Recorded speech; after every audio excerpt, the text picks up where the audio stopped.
potato. Regardless, we know that Cheerios do not have high amounts of glyphosate residues. This is a post by Food Science Babe from the brand. This is precisely what's wrong with the wellness industry on social media.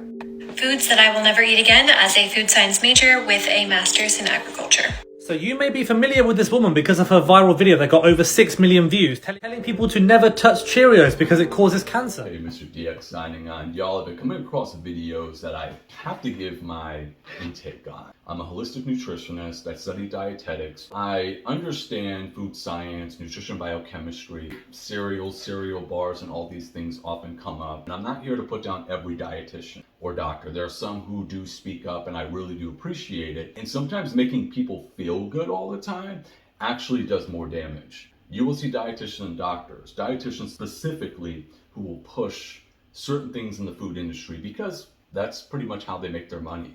I don't make my money doing that. Matter of fact, I take a pay cut because I don't push this stuff.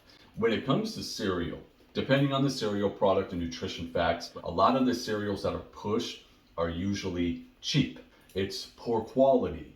And not only that, let's just remove that from the equation. Let's look at how much sugar, also the homogenized, pasteurized milk that these young people are consuming, and also adults. As an autistic individual, I remember back then, many years ago, this would be forced on me. At some point, I would just take this stuff and throw it across the room because it would make me sick due to GI issues. Nowadays, today, people are having irritable bowel syndrome, all these GI issues, and it's like a mystery. I wonder how it's happening. What is the cause? And the topic of discussion that's a heated one for about 10 years or more is glyphosate. And I get dietitians that will tell me, oh, you need to only get this amount in order to have any negative outcome. Oh, really? You're telling me that's how much I need? Can you prove it? No, maybe it takes this amount to make me sick, on top of everything else that's accumulative that will make me sick. You think I'm gonna wait for you in the food industry to tell me different? And when it comes to the food industry, y'all, we come to forget that these companies have a lot of influence, power. Some studies, some would say a decent amount of studies, they play with it to where they want a certain outcome. And that is to help them sell products or to make you believe that the product is healthy and it's good quality. Until we see differently and we look at statistics and all things, and also when the product is independently studied.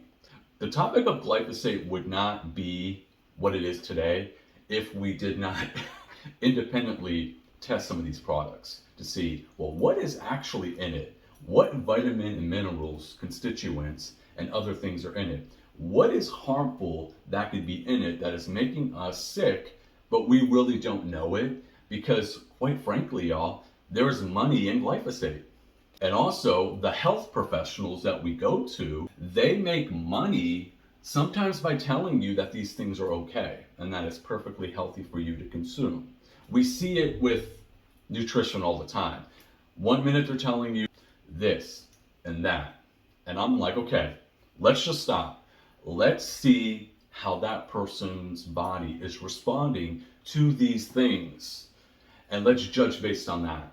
They don't want to do that because it takes too much time, it costs too much money, and quite frankly, they can't make money off of that. And if I get someone who's going to hit me up on this platform and say, oh, this is conspiracy, this and that, really look at the statistics, really look at how things are changing in terms of obesity, GI issues. And I'm familiar with GI issues because I had to go through it as an autistic person throughout my life. And I had to do everything the total opposite of what health professionals would tell me to do. And it's still just as fucking bad as it was then. Your advice, just like my advice, does not apply to every person who's watching this video. You know, consuming products that are higher in levels of glyphosate may not work for that person.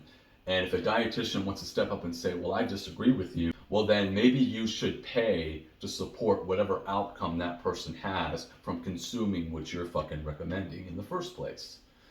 No one will step up to do that. I just wanted to give my take on this. I am serious in this video. These are things that I'm passionate about. I'm not getting paid to tell y'all not to consume cereal, okay? The cereal industry's not paying me to say this, nor is the organic industry, okay? Well, thank you for checking out my video, and follow, subscribe. Y'all, please share and click on that bell or whatever it is, because some of y'all are seeing my videos at a later time.